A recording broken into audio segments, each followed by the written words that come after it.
Okay, welcome to another edition of American Cultural Shifts. My guest today is Bart Brown. Bart is the president and CEO of Ozarks Food Harvest. And let's see, how long have you been in that position, Bart? Well, I've been there about 20 years, Alan. 20 years. And, and, Yes. and I'm gonna do a little bragging Because on I Bart started here. when I was 13. Oh, well, you know, So, yeah. you really hold your age well. That's a little bragging on Bart here. So Ozarks Food Harvest it covers is one of the greatest charities, I would say, in all of Southwest Missouri. Ozarks Food Harvest is responsible for feeding 23 million meals each year. Every day, you reach about 30,000 people with the food that is collected and distributed. And it's really remarkable. I mean, you have I looked online at these organizations that rate charitable organizations, Bart, and you have the highest rating on every one of them. 5 stars, 100 out of 100, and it's because you have exceptionally low overhead. You have a great mission. You fulfill that mission. Your operations are tight. I mean, there's just wonderful things that the rest of the country has to say about Ozarks Food Harvest. So I congratulate you on your career there and for building such a great and reliable organization to feed people in Southwest Missouri. So on behalf of thousands and thousands of Southwest Missourians, I'll thank you up front before we start talking about these tough issues. Well, thanks, So, Alan. Thank you. You're a oh, big you're part of that. So, well. this is something that we don't work alone, and that's going to be kind of the key to some of my remarks today as a theme. So. Well, we'll jump into this, Bart, and so I'm gonna start with a fastball right down the pipe here. So, do you think, Bart, is poverty in a community, is it inevitable? Is there any community that you know of that in other words has had a meaningful long-term impact on the number of people who are living in poverty, or maybe said more in your language, are food insecure? And if so, what have they done? And is that replicable, do you think, in other communities? So, okay, let's break down that very simple question into a couple of pieces. But let's just look at poverty being inevitable, and of course, we have to kind of define what we mean by poverty, what we're Right. talking about, and in this country, we typically have defined poverty by income levels. However, even if you do that, yes, of course, we're going to have poverty in communities because poverty is a result of a variety of sources. Poverty is a result of physical illness.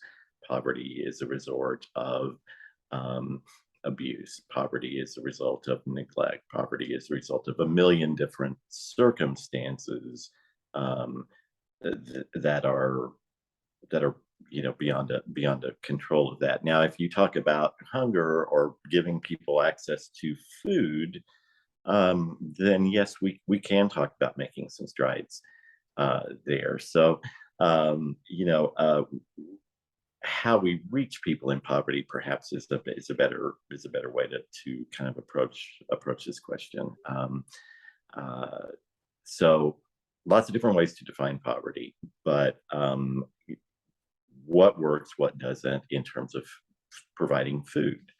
It's kind of interesting to think about, and interesting in a neutral way. I think there's a lot of countries in the world who have the right to food access written in as part of their constitutions. It's a national right, like the right to vote.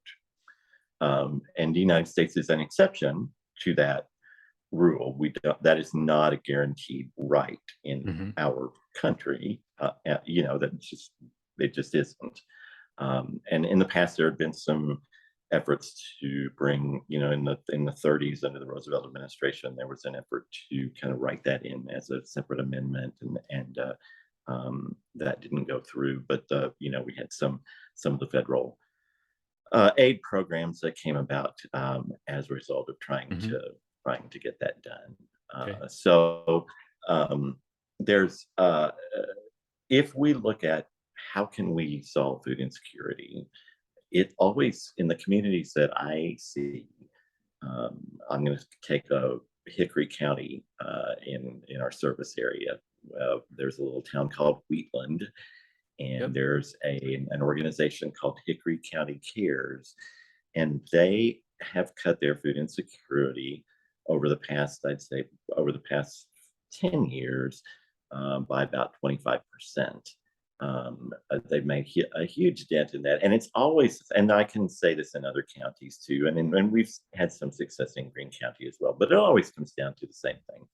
It always comes down to all of the above. It always comes down to um, uh, outside resources, and typically those are federal resources in the form of dollars for food, um, combined with local access, and a local volunteer force, and local kind of operational entities to help distribute those resources in the best way that the Mm. community needs them. And the best communities, I'm going to use Hickory County Cares because it's a multi-denominational group of folks that came together, and they're from a lot of different organizations within the community. And they all decided to pool their resources toward this one issue. So rather than kind of having some siloed approaches that are kind of common in our area when it comes to hunger relief, they decided to approach it as a group, as a community, and they used a combination of outside resources that they got through Ozarks Food Harvest and through our partnership with the federal government, with the private resources that we could funnel in, and then we were able to help them raise funds at the local level also to support their local food pantry. They built a new food pantry. They've got professional refrigeration and coolers and freezers and all of that. And so it's a combination of using everything you have plus some stuff that you don't have outside of your community that's being offered, and tearing down some silos and working together to make something bigger than yourself. So Does that make sense? Bart, let me ask you then. So Hickory County, I presume, had access to the same resources as every other county in I believe you have 28 county area. Yeah. Mm-hmm. And Mm-hmm. yet Mm-hmm. they do something that not everybody does. What do you think? What elements went into that success? Does it boil down to the people? So a lot of it does. A lot of it boils down to people being willing to look at things from a different perspective, and also look at um, help from outside their community without suspicion. And Uh, here in the Ozarks, that's a big theme for us. We're in Missouri, we're in the Show Me State, and there's a high degree of suspicion around anything federal, especially federal aid programs. And what's interesting is, people's viewpoints about people in poverty in our area are very positive, but their views about the federal aid programs that help people in poverty are not so positive. So talk about that a little bit. So Sure. say that again. So you think, well, say it one more time so I make sure I'm clear. Okay, so actually, hold on. Sorry. This is so interesting. I'm such a nerd. I just read something about this, and it's not that well. Okay, and it's as of March this year, so it's fairly recent. But I wanted to. I was, so it's interesting. Um, you kind of look at there's a study that kind of broke down how people look at poverty based on personal narrative Mhm. versus, so in other words, um, uh, are people in poverty more prone to living in poverty because there's some personal failing within them that keeps them from achieving success? Right. Or are there people that are more in tune with structural narratives, which talks about um,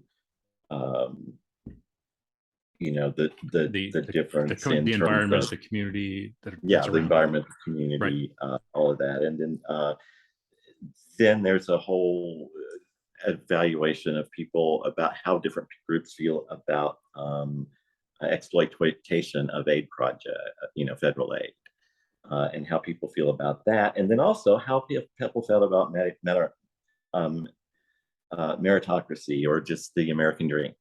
Right. So can we really work hard and still succeed in this country? Yeah. And so this survey or this study, interestingly, um, said that there's gender, race, and ethnicity. There are not consistent predictors of how um, people look at people in poverty or people look at federal aid program. Education, income, and age group are somewhat predictive, meaning that like overall college educated folks or above, um, and low income recipients are less likely to kind of endorse negative poverty narratives or stereotypes, Right. if you will. But that wasn't a huge predictor. What was the big predictor? And I'm just quoting a study a national study, and I'm not saying that this has ever been a case with anyone I've ever talked to, Alan, but nationally in this study, the partisanship and the degree to which religion is important in lives matters the most in terms of how respondents were likely to endorse poverty narratives based on kind of some stereotypes. Yeah. Well, and I think, Bart, that's an important point to bring out here, because I mean there is a political perspective on this. I mean, there is probably one party that says, look, this is about personal responsibility and pulling yourself up by your bootstraps and equality of opportunity. And there's another party, or there's another political ideology that says this is about power differentials, and there's an inherent bias and so forth against certain people, and that's the narrative.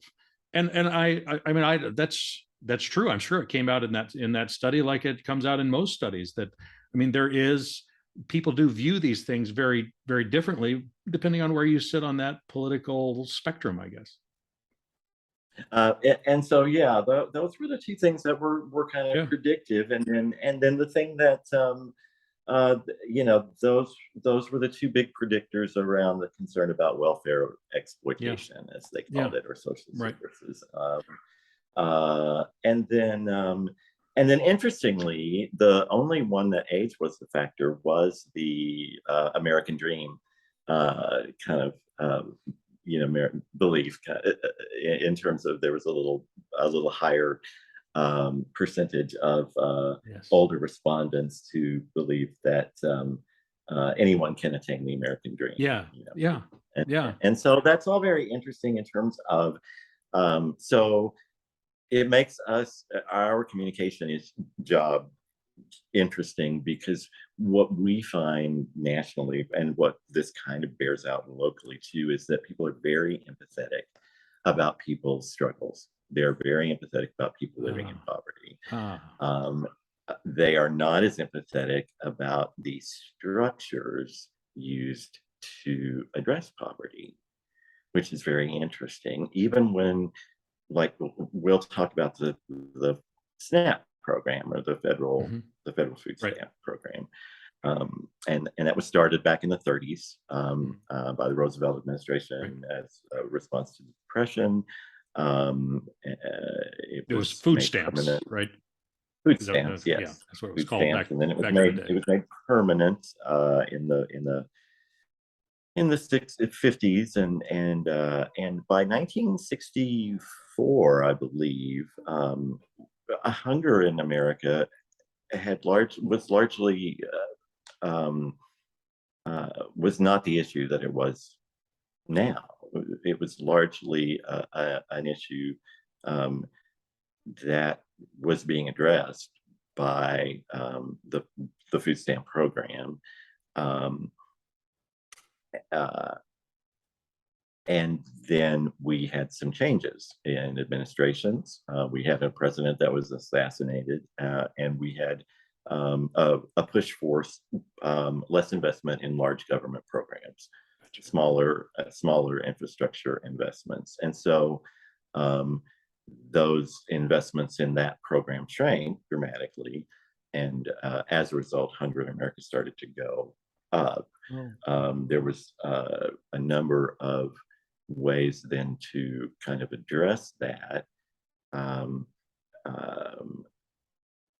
none of which have really kept up with the demand for food assistance in America. So what we kind of lack, while we do have a lot of coordinated federal programs, we lack a federal kind of plan, if you will, anymore to address food insecurity in particular.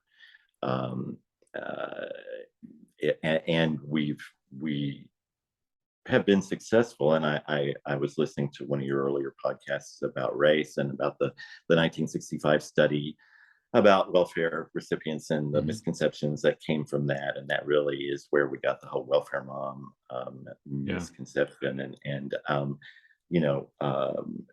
all of our attitudes, around these kind of political issues are heavily influenced by marketers. And I come from marketing. I'm a communication. I come from broadcasting. It's not rocket science, and it's certainly not brain surgery, Alan. It's very simple. You just repeat things enough, and the message gets there. Yeah. You repeat things enough and in a convincing way. So Bart, to sum that, you're sort of saying that while the nation is very empathetic towards impoverished people and want to see food insecure people fed, they're distrustful of federal programs that might address that. Is that fair to say? Or should I say government, state and federal programs that try to address that? So overall, there is a subsection of the population that is distrustful of those programs, and that subsection is based almost exclusively on the degree of religiosity and political identity, and those two things are most linked to negative perceptions of of that. And those two things are also closest linked to the personal narrative structure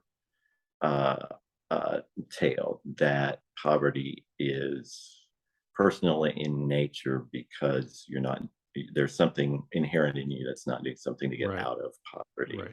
And there are the predictor of those attitudes are political affiliation and religiosity. Yes. So above all others. And so that's why, for instance, when I have said to legislators, for instance, the SNAP program,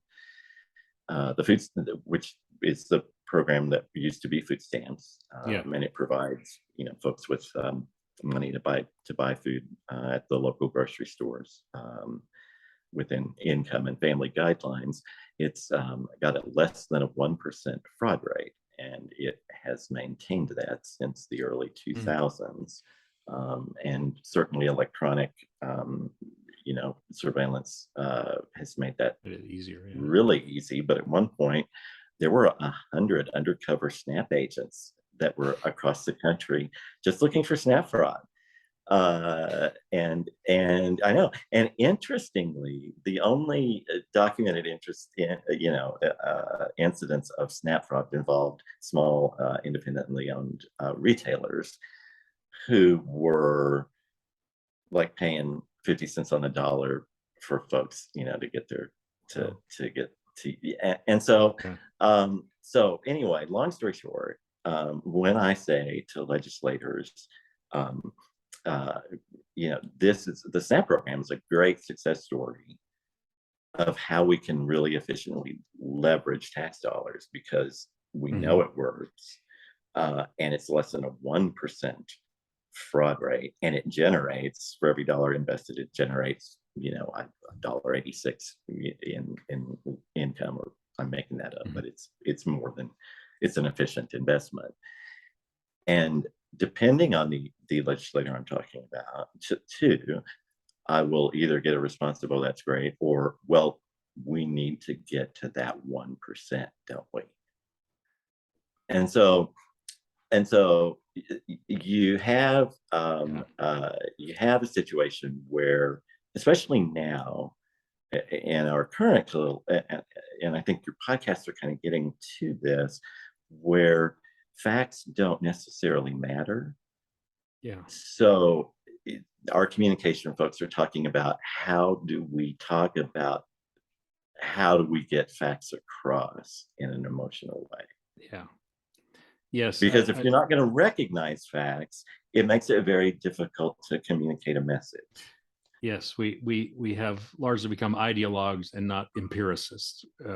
Regardless of what the facts say, we have a way of looking at the world that we want it to fit into.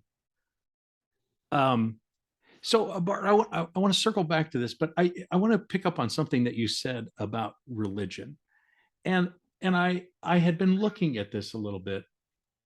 So, really, for centuries, religious organizations were relied on as kind of the primary source of benevolence. Now that changed, as you pointed out, the World War II legislation for welfare, to the Great Society and Lyndon Johnson, that changed some. So there's arguably less reliance on religious organizations, but still they are a cornerstone for a number of things, healthcare included. I mean, I work for one of those organizations.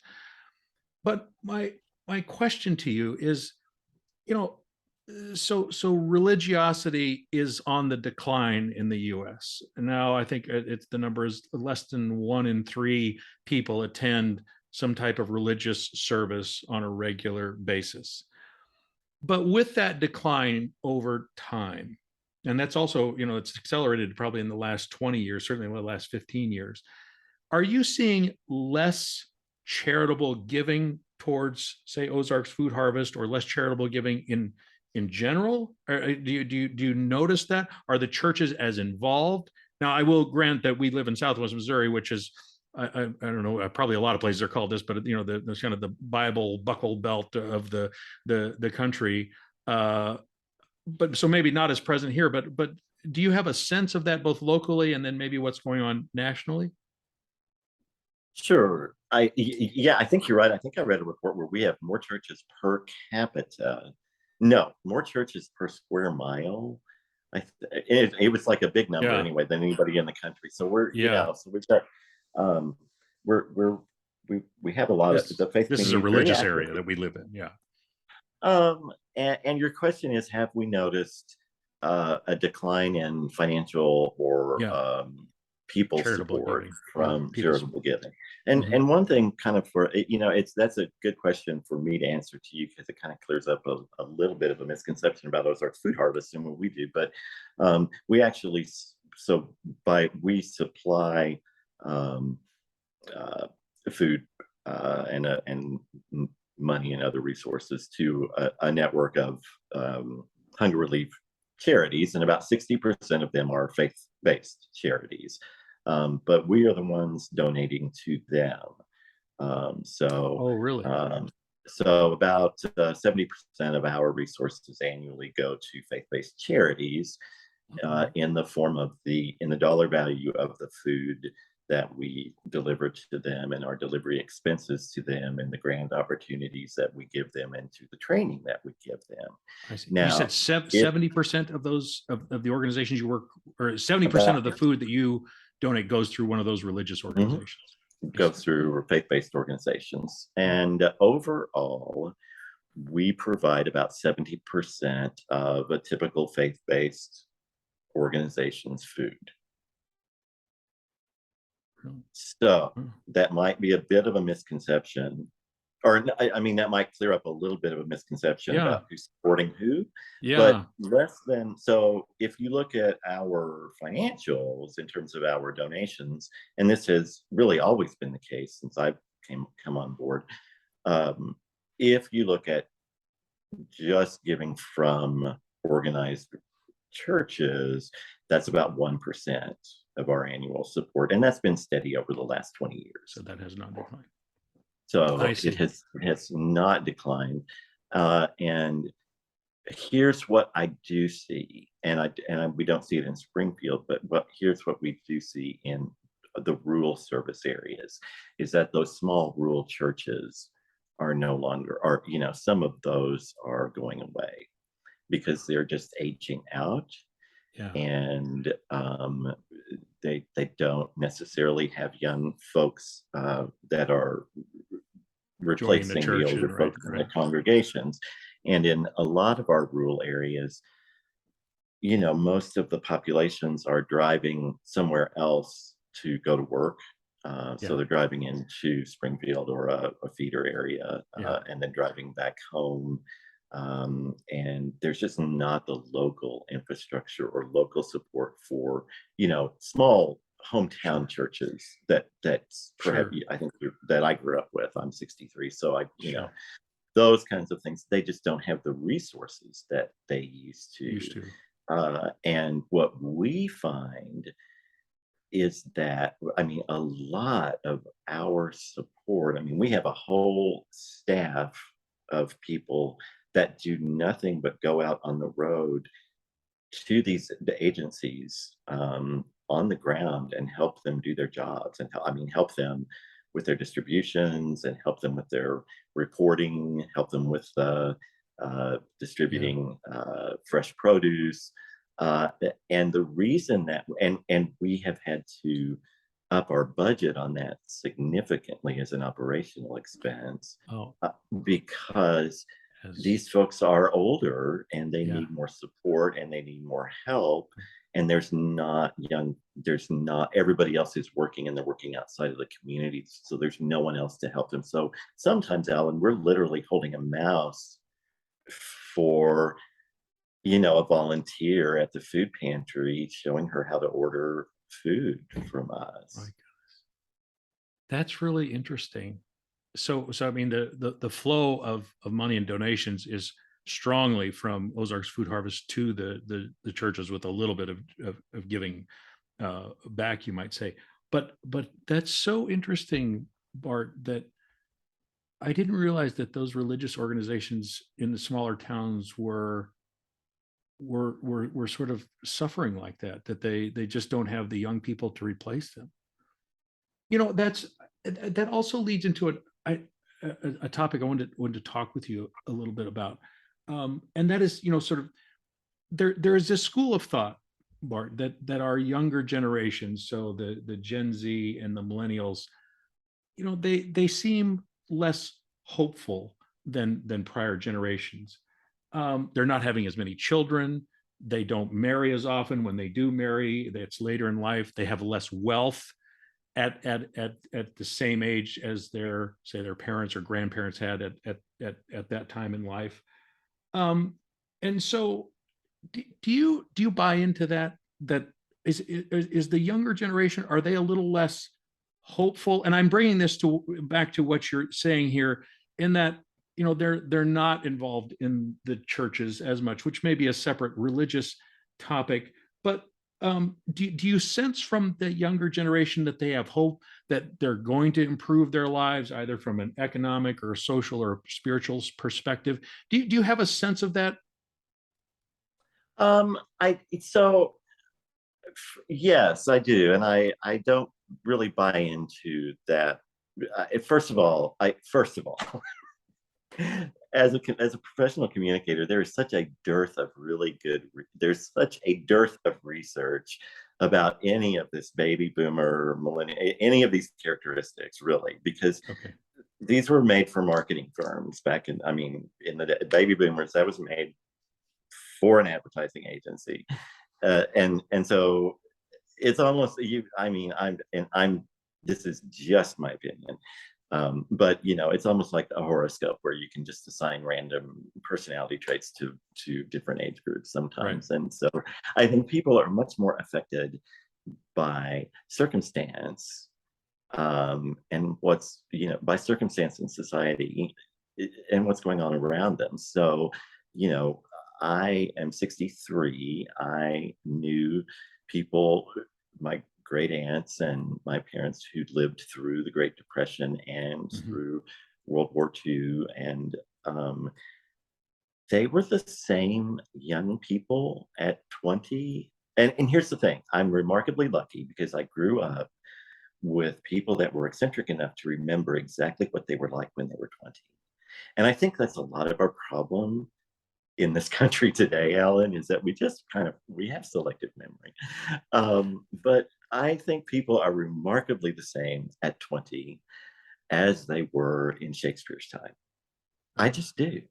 Yeah. Now, circumstances, if you go through a worldwide pandemic that literally stops the world's economy for 3 years, it's going to affect people's attitudes.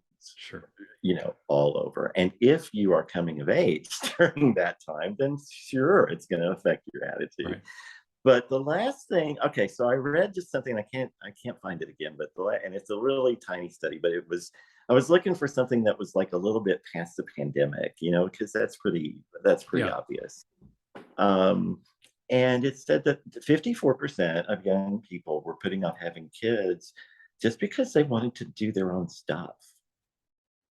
It was a quality of life issue for them. It wasn't anything about hopelessness or, about climate change or anything like that. It was more of a quality of life issue. And part of them were saying, you know what, we watched our parents not have a life because they were always taking us everywhere. And I'm 63. And my parents were very non-traditional. They were in their late 30s, both professionals when they had me. I was an only kid. But in the 60s, as a child, you fit into your parents' life, not vice versa. You know what I mean? Yes, I do. So, but I'm sure, of course you do. You have 3 kids. So, but there's a lot of pressure on parents today to do just the opposite. And so it's like, kids just turn, there's just so many things for kids to do and places to be. So I think, that might impact, people's attitudes a little bit, but I don't think people as a core have changed. Now, the only thing that go ahead, you're going to say something. Well, so that ties back to, I mean, the reason I was asking for your perspective, because I mean, hope is a very important thing. And if you're not sensing that with those younger generations that may be the members of those generations that may be food insecure, you're not seeing, I'm never going to get out of this. It's hopeless. I'm never going to climb out of my circumstances. You're not seeing that disproportionately in those younger generations than any other generation. Well, if you ask me, okay, well, now if you ask me about people that are food insecure versus overall, that might, I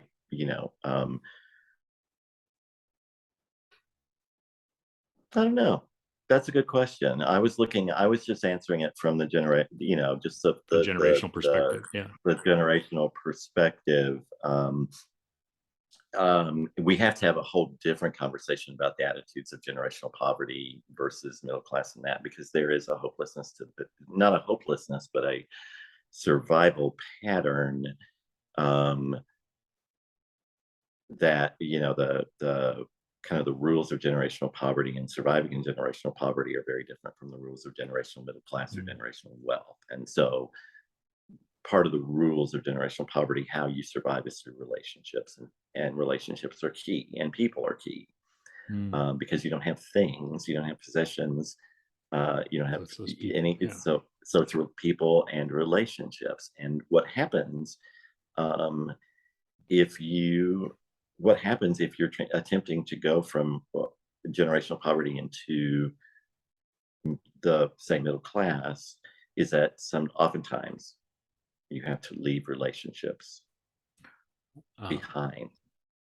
You have to leave the most important thing. You have to leave the thing that's made you survive behind. And very families are not often accepting of that. And it's the same way if you're moving from, say, middle class to generational, into generational wealth. Attitudes come. In middle class, attitudes are more about networking, and generational wealth attitudes are more about protecting and protecting assets. So going back to that, there's some, it's not hopelessness, it is survival instincts. And there's been a lot of work on that as far as, and Springfield actually, Springfield R12 has a great educational track, just kind of teaching the unwritten rules of the middle class to kind of everybody in school, because that's something that we don't all get. Right. So can I take off on that a little bit, Bart? So another thing that's been commonly written about now is sort of this disparity in wealth, or the concentration of wealth that has occurred, particularly in the last 20 years, kind of with globalization and the market going for U.S.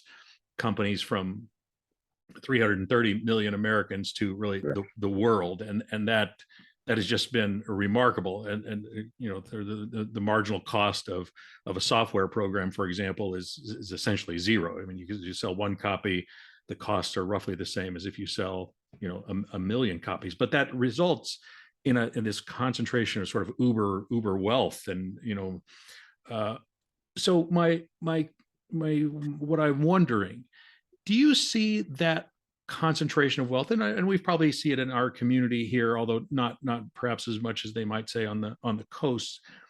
But do you see that, has that concentration of wealth, has it affected our culture in some way? Do you think, from your perspective? I think that locally people are overwhelmingly generous, but locally we have a lot of first and second generation wealth, as opposed to, say, some older, 10th, 16th generation wealth on the East and West Coast. And there's a lot of new wealth, certainly, if you look at Southwest Missouri. And one thing that we see, especially with people that are younger of wealth, is we see more interest, a field of interest, investments in nonprofits. So people that are passionate about, say, water quality, or if you look at, say, Alice Walton and her museum, or Johnny Morris and Wonders of Wildlife, you see a lot of field of interest investment in communities that grow the community overall. And that is exciting to see. You also, it's hard in Springfield to know. I think the kind of sobering thing in hunger relief is the sheer dollar value of the investment involved in addressing the problem.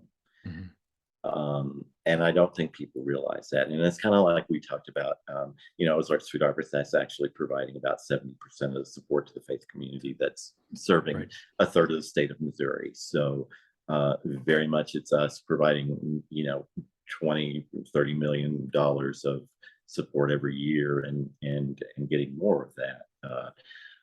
The majority of that support, it comes from a variety of sources, um, but a lot of the big money can come from out of the community.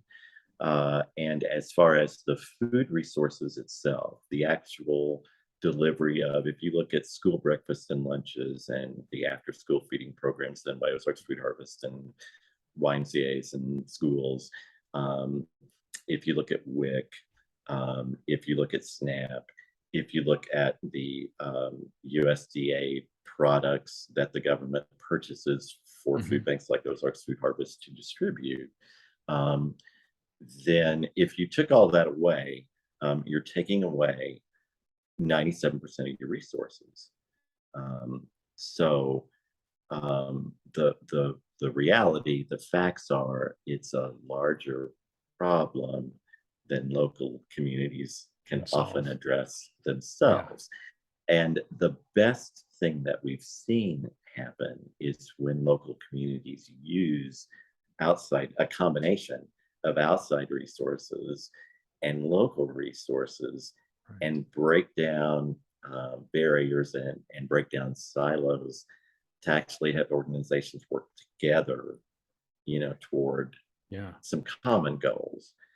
And one thing that's very kind of common in my field, Alan, and you might not think about it, but it's very common for us to have somebody call us and say, hey, we'd like to become an agency of Ozarks Food Harvest and get food from you and distribute to hungry people. And one of our first questions is, where are you located, and what's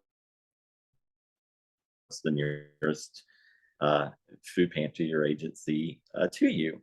And often they're like, oh, the Baptists do it just down the street, but we want to do our own. And our first line and so our first default is, well, let's talk to the Baptists and see what they're doing, and see if maybe we can come together. Oh no, we want to do our own thing. And so, it's kind of human. It's kind of, tribal intelligence, everybody wants to do their own thing. So I literally, Alan, have been in towns where it was a mobile food pantry, which means we have a truck that comes to a parking lot.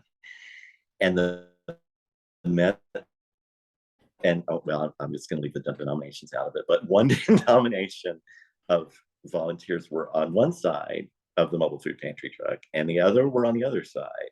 And area the twain should meet, because there'd been a disagreement about something. And so I had,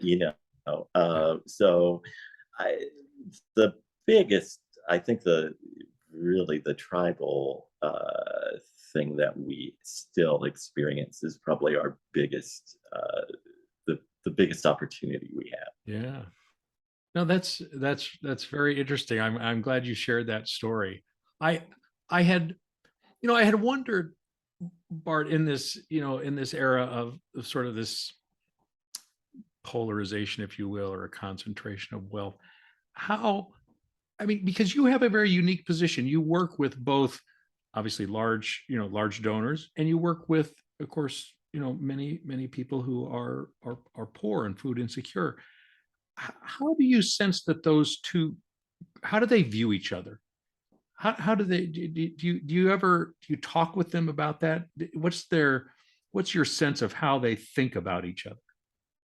Well, again, if you look at nationally, we can talk about that study that we talked about earlier, about how we look at things from a personal narrative or structural narrative, or things like that. And locally that rings pretty true, to national trends. And but what I would say, in the folks that I know of means of are also folks of education, typically, and also experience, meaning they've been, and I would say they're very, very, very empathetic to the human condition, period, and not judgmental of the people that are Yeah. in the situations. Um, but and without exception, and I'll take you and Mira or like a Charlie O'Reilly for an example. Without exception, the thing they're interested in is how they can help the best. How can I help most? Um, they don't want to make up the process. They don't want to Sure. control it. I've never really experienced that in this community, but I've had many people say, you have to tell us, we don't. Yeah, you have to ask us, because the Sure. number one reason that people give to charity is because someone They has were asked asked. them. Yeah. Sure. And we forget that sometimes, but um, people want to know how their money is being used, and how they can be the best help. And Sure. if you can articulate that, then they don't really care about the rest. Does that make sense? Yeah. How about the other side of that coin, Bart? How do the people that you're serving, that you're distributing the food to, how do they view that sort of, if you will, that class of people? I'm the uber wealthy. Isn't it? What do you hear? What do you feel? Here's so if you're living in poverty, or even near poverty, or even middle class poverty, you're pretty busy just trying to make ends meet. And you're super Yeah. busy Sure. trying to make ends meet. And you're really not thinking about the uber rich, unless they're on your scroll, unless it's Kim Kardashian or Yeah. something like that. You're really not thinking, what do they think of me? You know what I mean? Yeah. Yeah. But here is what is universal with the recipients I talk to, is they are all so grateful that somebody even cared enough to give Yeah. something. And that is so universal. Like, they're Yeah. so grateful. It's like, oh my God, thank you so much. And Yeah. the other thing, um, and this is always the case, per capita, or per capita per income, the largest givers are always past recipients. Really? Yes. And if you think Because about it, they're that's they're total. they're particularly empathetic. Well, of course. Yeah, right, right. And so they tend to give a bigger percentage of their income. And Mm. so in times like this, what we see, people, like when gas and food and housing affect everybody, they even affect our wealthy Sure. donors. And so it kind of makes everybody kind of stop and think. And so what has always happened in my tenure, and is happening now, is that donations from individuals go up. More individuals give because everyone's being affected by this. Yeah. And if you're talking about people that are being affected that are less fortunate, people are more empathetic. Sure. But people, maybe their gifts are slightly smaller than they have been in the past, I but see. more But people are more people engaging. give, but Right. a Yeah. little less. Correct. Yeah. Now, on the flip side of things, what we've seen with tax reform is that there are fewer tax leverages for larger gifts, especially from people of means or from corporate Mhm. entities. And so a lot of gifts can be leveraged through tax credits or other means of Yeah. reducing income tax Yeah. liability. Right. Um, and those opportunities through tax reform um, have gone away, as far as leveraging, those multi-million. I mean, yes, you can leverage multi-million-dollar gifts, and we do, but we don't have the tax incentives that we once did, because people don't have the tax liability they once did. I see. Yeah, that makes sense. Well, Bart, let me ask you kind of one final question, and I certainly want to end this on an up note, which it's hard not to feel good after talking to you. By the way, you're very good at that. But what makes you most hopeful about, say, reducing the amount of food insecurity in our community? What do you look at, or what do you see that makes you feel like, wow, I mean, we're not only making a difference, but we're also improving the overall level of viability in the community? It's kind of I'm going to call it low tech, high human. And what I mean by that is number one, I think a lot of hope comes from within. But Yeah. I think determination can come from working with each other. Sorry, let me say that.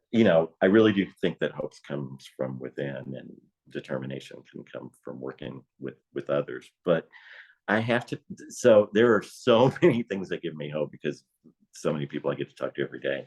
But I want to tell you this because it's the connection of people and how those connections make things happen and how people still care about each other deeply. And it involves something that you and your wife Mira have done for Ozarks Food Harvest in allowing us to use your land as our community garden project called Full Circle Gardens. And for those of you that don't know, now it's very quiet about this, but this has turned into a feature program of Ozarks Food Harvest where we have attracted national attention for some of the heirloom and stuff we're growing, some of the innovative, energy efficient stuff that we're doing. Just long story short, we have a ton of relationships in the ag community now that we didn't have before as a result of just somebody coming up to us and saying, hey, we've got a bunch of raised beds that are all weedy and we're not using them anymore. And so from that, all those years ago, it has come this nationally recognized program. But as a result of that, and that's not the point of the story even, but that's a side hope. As a result of that, we have a great relationship with a company called Baker Creek Seeds out of Marshfield, Missouri, and they do exclusively heirloom seed projects, and they have invested. They gave us a $15,000 grant to do some water systems, and they give us seeds for all of our agencies to distribute to them with growing guides every year, and it's just a great relationship. Well, I got a call from an elderly gentleman from Louisville, Kentucky. And it sounded a bit like a fishing call at first because he wanted to know some information about our organization because he wanted to make a donation to us. And he was Indian. And I'm terrified I'm going to tell the story and try to do an Indian accent, and Mira's going to call me and say, what are you doing? So I'm going to not do that. But he was from India. He immigrated. I ended up connecting with him. And this gentleman is a gardener and specializes in heirloom seeds and does a lot of native Indian gardening as well. And he is a patron of Baker Creek Seeds, and he was talking in his conversation with the owner of Baker Creek. He asked them about hunger relief charities in this area because it's kind of a passion of his, and he likes to kind of give where he has business relationships, and they graciously gave him our name, and that's how I ended up talking to him. And he immigrated to the United States in 1960, and he had $30, and he said, "Here is why I have hope, and here's why I do what I do." And he's a retired chemical engineer, but he and his wife were very active in local feeding organizations, and because he just has a magical outlook on life. But he said, I came to America.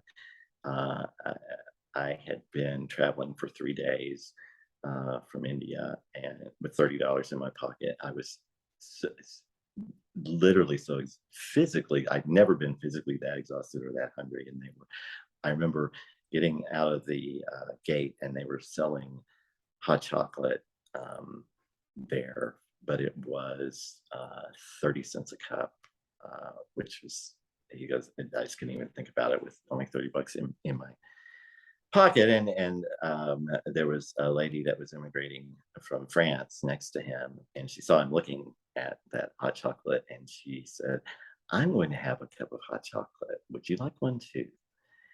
And he said that was the first of many, many miracles that happened to me in this country, which was to become my own. And he said he went on then to say, it's very disturbing to me to be where I've come from and see the divisiveness and the span between the haves and the have-nots. Yeah. And the only way that we're going to get through this is really by loving each other and helping each other. And so he is now a regular donor of ours, and I call him every once in a while and get a story of a miracle from him. So, Alan, that is what gives me hope. Well, that's a great story. Thank you for sharing that with me, and thank you for joining me on this podcast. I really appreciate it. You have some great insights here and great stories, and again, thank you for everything that you do for our community, Bart. I mean, well, you're responsible for a lot of full bellies in Southwest Missouri, and we all appreciate that very much. Thanks so much for what you're doing with this podcast and with your book. I think it's important that we have these conversations because, as I think we've just said, there is remarkably little divisiveness between us as individuals. Yeah. So I think there's a lot of room. There's a lot of opportunity for talk. That's right. Well, thank you again, Bart. Thank you. Take care. You bet. Okay. Good night. Good night.